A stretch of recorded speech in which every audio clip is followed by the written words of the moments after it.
Start कर दी recording. अच्छा जी, हम बात कर रहे थे एज डिटर्मिनेशन की, और एज में हमने पहला पॉइंट डिस्कस किया है टीथ, और टीथ की दो अकसाम बताई हैं, टेम्पररी और परमानेंट टीथ। टेम्पररी टीथ जो है वो 20 तादाद में होते हैं। पहला टेम्पररी टीथ जो है वो छठे महीने में निकलना शुरू होता है, और 2 से 2.5 साल की उम्र में टेम्पररी टीथ तमाम नमूदार हो जाते हैं। टेम्पररी टीथ का नमूदार होना एज रिलेशन में देखा जाता है, जैसे कि 8 टीथ जो है वो 1 साल तक के बच्चे में निकल जाना चाहिए। इसमें डिले हो सकता है, इसमें अर्ली भी इरप्शन हो सकती है, अर्ली इरप्शन भी हो सकती है। बाज बच्चे जो है वो 3 से 4 महीने में दांत निकाल लेते हैं, तो उनकी ग्रोथ ऐसी ही होती है और जेनेटिकली रिलेशन होता है इसका। ठीक है, बाज बच्चों में देर से निकलते हैं, 8-8, 9-9 महीने हो जाते हैं, दांत नहीं निकल रहे होते। अच्छा, ऐसे ही 15 दांत जो है वो 1.5 साल की उम्र में निकल जाने चाहिए, 20 दांत जो है वो 2 से 2.5 साल की उम्र में निकल जाना चाहिए। 6 से 7 साल की उम्र तक मिल्क टीथ जो है वो झड़ना शुरू हो जाते हैं, यानी 6 से 7 साल तक ये साथ निभाते हैं। और पहला जो परमानेंट मोलर और सेकंड टेम्पररी मोलर टीथ ये निकलना शुरू हो जाता है 6-7वें साल में। 12 से 13 साल की जो उम्र है उसमें मिक्स टीथ पाए जाते हैं, टेम्पररी टीथ भी हो सकते हैं 2-3, और परमानेंट टीथ अच्छे खासी तादाद में निकल चुके होते हैं। बेटा माइक बंद कीजिए, अभी आवाजें जो लग रही हैं माहीन को, माइक बंद कीजिए। अच्छा, परमानेंट टीथ जो है वो 32 तादाद में होते हैं, तभी 32 के नाम से मशहूर भी है कि 32 दांत 32, पूरे जबड़े में 32 दांत होते हैं। अच्छा, टेम्पररी टीथ्स और परमानेंट टीथ्स में डिफरेंस भी देख लीजिए, मैं नई स्लाइड आपको शेयर कर रहा हूं। आवाज सही है अब बिल्कुल? यस सर, सही आ रही है आवाज। Yes sir. चले, good.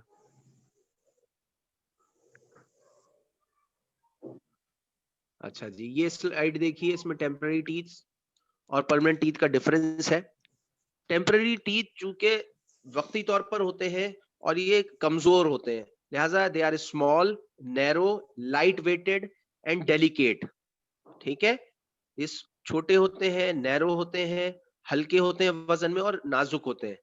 Accept temporary molars, molar चूंकि जाहिर सी बात है दाढ़ कहलाती है, तो दाढ़ थोड़ी सी मजबूत होती है और जो कि रिप्लेस हो जाती है अल्टीमेटली परमानेंट प्रीमोलर से। अच्छा, परमानेंट टीथ बड़े होते हैं, हैवी होते हैं, स्ट्रॉन्ग होते हैं। ठीक है, except permanent premolars replacing temporary molars. इसका मतलब ये है कि इस जो परमानेंट प्रीमोलर्स होते हैं वो टेम्पररी मोलर्स को रिप्लेस कर रहे होते हैं, लिहाजा वो शुरू में इनिशियली थोड़ा वीक होते हैं, लेकिन बाद अज़ां वो भी ताकत पकड़ लेते हैं। और ये सब डिपेंड कर रहा होता है कि उनके अंदर कैल्शियम और फास्फोरस की क्वांटिटी कितनी डिपॉजिट हो रही है। अच्छा, टेम्पररी टीथ्स के जो क्राउन्स होते हैं, क्राउन्स का मतलब होता है ताज, यानी ऊपर का हिस्सा जो होता है वो चाइना व्हाइट इन कलर होता है, और जो परमानेंट टीथ्स होते हैं वो आइवरी व्हाइट इन कलर होते हैं। अच्छा, चाइना व्हाइट और आइवरी व्हाइट को ऐसे समझिए कि आपने चीनी की प्लेट देखी है, हर घर में तकरीबन चीनी के बर्तन होते हैं। Yes sir. Yes sir, China clay. अच्छा, शाबाश। और एक आइवरी, आइवरी कहते हैं हाथी दांत को। इसका मतलब ये है कि हाथी दांत को अगर में रखें तो हाथी दांत में शाइन थोड़ी सी निस्बतन कम होती है। Yes sir. ठीक है, और चाइना व्हाइट यानी चमकती हुई चीज। ठीक है, तो आप देखें जो छोटे बच्चे होते हैं जब वो हंसते हैं बड़े प्यारे लगते हैं, स्माइल उनकी बड़ी प्यारी होती है, क्योंकि उनके दांत जो है वो शाइन मारते हैं। ठीक है, और जू जू हम बड़े होते चले जाते हैं, मुस्कुराहट बहुत होती है लेकिन दांत चमकदार नहीं होते हैं। जी हाँ, यस सर, बिल्कुल। लिहाजा दांतों का ख्याल रखें और रोजाना ब्रश करें। जी सर। अच्छा, इसमें मैं बताता चलूं कि चूंकि तिब से ताल्लुक है हम सबका, तो एक दो चीजें यहीं पर ही सुन ली कि दांतों को चमकाने के लिए ना दो चीजें मैंने जो अपने एक्सपीरियंस में देखी वो बहुत अच्छी हैं। वो है एक नंबर 1 मिसवाक। अगर मिसवाक आप करते हैं दांत चमकदार रहते हैं। ठीक है, दूसरी चीज है दंदासा। दंदासा कहते हैं अखरोट के ऊपर मौजूद छिलके को, ये ड्राई कर ली जाती है और फिर जी उसको रगड़ा जाता है, तो इससे भी दांत जो है वो शाइन करना शुरू कर देते हैं और बहुत अच्छी चीज है दांतों के लिए। बस इसका ये ख्याल करना होता है कि मसूड़ों पर ज्यादा ना लगे और होठों पर ना लगे, क्योंकि ये कलर छोड़ता है, अपना स्टेन करता है, तो कई दिन तक मसूड़े जो है वो काले और होंठ जो है वो काले पड़ जाते हैं। लेकिन वो कोई ऐसी बात नहीं है कि उसमें कोई मुज़र सेहत असरात हो, वो स्टेन छोड़ता है और दांतों को बहुत चमका देता है। तो मेरा ये मशवरा है कि हर 3-4 महीने के बाद दंदासा इस्तेमाल कर लिया जाए और मिसवाक तो डेली करनी चाहिए, सुन्नत भी है और उसके बहुत फायदे हैं। अच्छा जी, टेम्पररी टीथ्स जो है उसकी जो नेक है वो कंस्ट्रिक्टेड होती है, थोड़ा सा कंप्रेस होती है। ये दांत को अगर आप देखा होगा आपने एनाटॉमी में, दांत का जो स्ट्रक्चर होता है उसमें उसकी बेस होती है, रूट होती है, नेक होती है और हेड उसका क्राउन होता है। तो neck is the constricted part, जो सेंटर से थोड़ी सी दबी हुई होती, कंस्ट्रिक्शन होती। तो टेम्पररी टीथ में जो नेक है वो ज्यादा कंस्ट्रिक्टेड होती है, परमानेंट टीथ की जो नेक होती है वो ज्यादा कंस्ट्रिक्टेड नहीं होती। एजेस, किनारे जो है वो सिरेटेड होते हैं, यानी नोकदार होते हैं, और जब परमानेंट टीथ आ जाते हैं तो उनके जो किनारे हैं वो ज्यादा नोकदार नहीं रहते। कभी आपने नोट किया हो कि छोटे बच्चों के साथ जब हम लोग खेल रहे होते हैं तो बच्चों के मुंह में उंगली दे देते हैं कि भाई चबाओ, कटवाते हैं, या बच्चा कटखाना होता है तो एंजॉय कर रहे होते हैं। तो देखिए बच्चा जब काटता है तो एहसास होता है छोटे छोटे से जैसे आरी जैसे दांत, लेकिन जब बड़ा काटता है तो वो बहुत बुरी तरीके से काटता है। दरअसल छोटे बच्चों में फोर्स कम होती है, लिहाजा टीयर नहीं आता, लेकिन अगर बड़े बच्चे अगर काटें तो बाकायदा टीयर आ जाता है और ब्लीडिंग शुरू हो जाती है। ठीक, बड़ों के जो दांत होते हैं वो शार्प हो जाते हैं और जो बच्चों के दांत होते हैं वो सिरेटेड होते हैं, दानेदार होते हैं, या जिसे हम कहते हैं दरांती जैसे। ठीक है, अच्छा जी, एंटीरियर टीथ वर्टिकल होते हैं, सामने के दांत बिल्कुल स्ट्रेट होते हैं बच्चों के, और बड़ों के या परमानेंट टीथ जो होते हैं वो इंक्लाइंड होते हैं, थोड़े से तिरछाई में आ जाते हैं, फॉरवर्ड। तो ये चंद डिफरेंसेस हैं टेम्पररी और परमानेंट टीथ के। ठीक है, नीचे एक डेंटल फॉर्मूला दिया हुआ है, जरा देखिएगा टेम्पररी टीथ का और परमानेंट टीथ का। टेम्पररी टीथ ये अपर जॉ, ठीक है, उसका वो पूरा वो दिया हुआ है कि मोलर जो है वो 2 ऊपर 2 नीचे, ठीक है, फिर कैनाइंस एक ऊपर एक नीचे, यानी राइट साइड पर अगर कंसीडर करें तो, और ऐसे ही इंसीजर्स 2, ऐसे ही लेफ्ट साइड पे कंसीडर करें तो इंसीजर्स जो है वो 2 है और कैनाइंस 1 है और फिर मोलर 2 है, और लोअर साइड पर अगर चले जाए तो सेम पैटर्न रिपीट हो रहा है। तो इस तरीके से ये 20 बन जाते हैं। ठीक है, 10 एक साइड पर, 10 एक साइड पर। और परमानेंट टीथ में इजाफी तौर पर क्या चीज आ जाती है, प्री मोलर आ जाता है, और नंबर ऑफ मोलर्स भी चेंज हो जाता है। मोलर जो है वो एक साइड पर अगर देखा जाए ऊपर नीचे तो 6 है और प्री मोलर्स 4 आ जाते हैं, कैनाइंस 2 है, इंसीजर्स 4 है। इसी तरीके से दूसरे साइड पर, लेफ्ट साइड पर अगर देखें तो इस तरीके से ये 32 बन जाते हैं। ठीक है, ये डेंटल फॉर्मूला है, ये याद रखिएगा। नेक्स्ट स्लाइड शेयर कर रहा हूं, यहां तक क्लियर है? Yes sir, clear. अभी तक जो मैंने आपको पढ़ाया उसमें एज रिलेशन जो है ना बेटा, इसको याद रखना है, एज रिलेशन बहुत इंपॉर्टेंट है। ठीक है, और यहाँ पर भी इस स्लाइड में भी देखिए चंद बातें आ रही हैं एज के हवाले से। अगर इरप्शन टाइम, ये जो टेबल 2.1 है राइट साइड पर, इसको जरा गौर से देखें, टेम्पररी टीथ का और परमानेंट टीथ का। सेंट्रल इंसीजर्स लोअर, निचले जबड़े निचली साइड पर जो सेंट्रल इंसीजर्स निकलेंगे वो 6 से 8 महीने में, और कंप्लीट हो जाते हैं 1.5 साल से 2 साल तक में।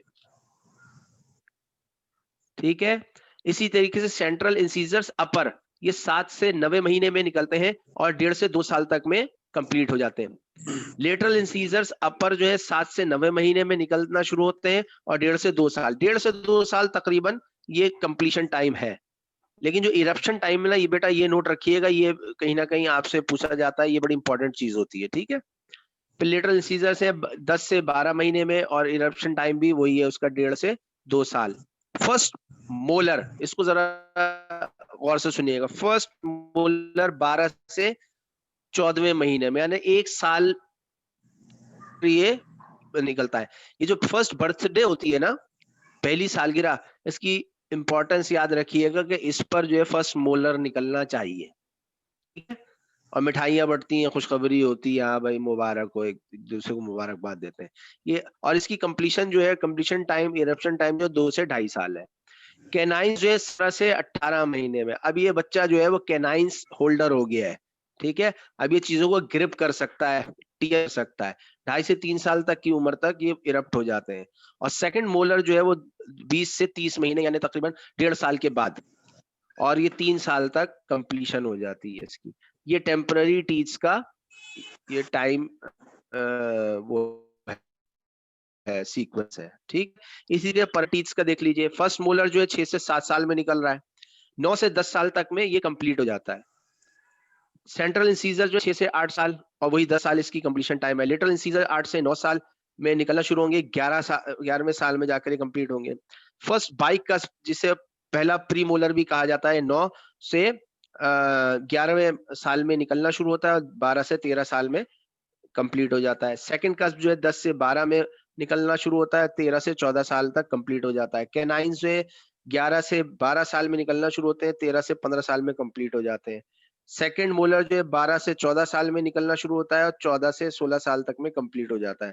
थर्ड मोलर, जिसे विजडम टीथ भी कहा जा रहा है, जो अभी जिक्र भी आया था, ये 17 से 25 साल तक में निकलना शुरू होता है और 18 से 25 साल तक में कंप्लीट हो जाता है।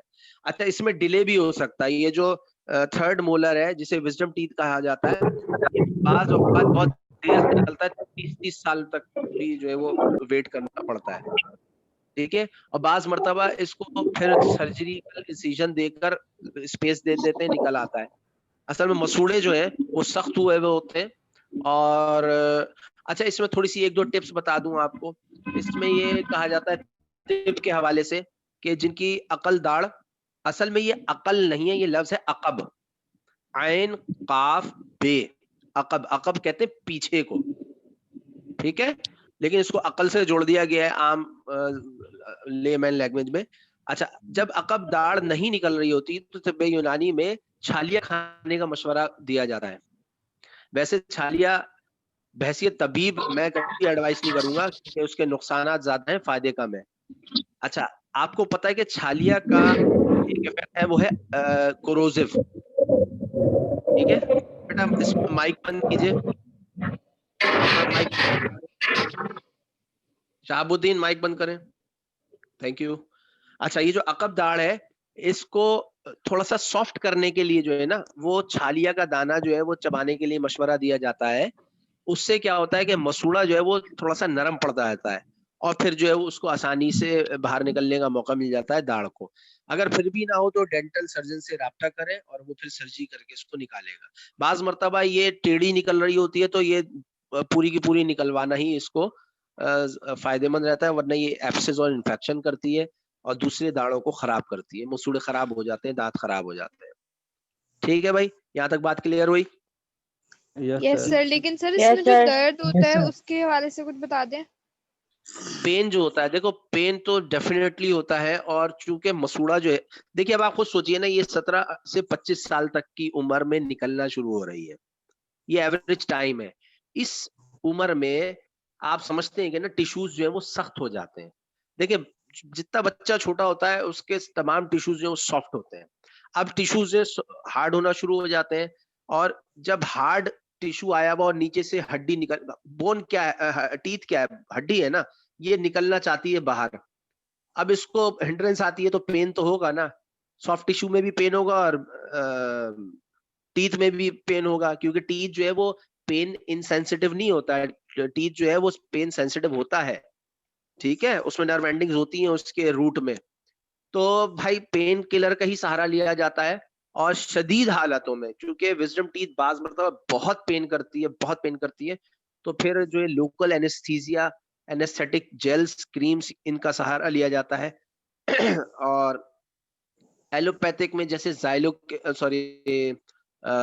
सोमोजेल एक जेल आती है, उसमें जाइलोकेन जेल शामिल होता है, तो वो एनेस्थेटिक है, उससे दर्द में अफाका होता है, पेन किलर्स लेनी पड़ती है। और हमारे तिब्बे यूनानी में जो है वो नमक जो है उसका सहारा लेना पड़ता है। नमक बेहतरीन चीज है। अगर किसी के दांत में दर्द हो रहा हो और कोई मेडिसिन अवेलेबल ना हो, ठीक है, तो इमरजेंसी तौर पे नमक एक चुटकी ले और दांत और मसूड़ों पर मले, ठीक है। पानी का इस्तेमाल ना करें, लुआब जो है उसी के साथ मिक्स करके उसको रगड़े, 5 से 10 मिनट तक में इंशाल्लाह फर्क आ जाएगा। और मीनवाइल जो फिर मेडिसिन और ट्रीटमेंट की तरफ जाए, तो ये फर्स्ट एड के तौर पे नमक इस्तेमाल किया जा सकता है। अच्छा, टूथ एक्स जो है, जो रात के जो वो टाइम खत्म हो रहा है भाई, मेरा ख्याल है इसको यहीं पर ही रोकते हैं, ठीक है। और ये आपके मुझे इसने मैसेज दे दिया है, ठीक है। इसको यहाँ डिस्कनेक्ट करते हैं, फिर आगे दोबारा कनेक्ट करते हैं। रिकॉर्डिंग कर ली है आपने अब्दुल्ला? ओके जी, दोबारा ज्वाइन कीजिए। Okay sir.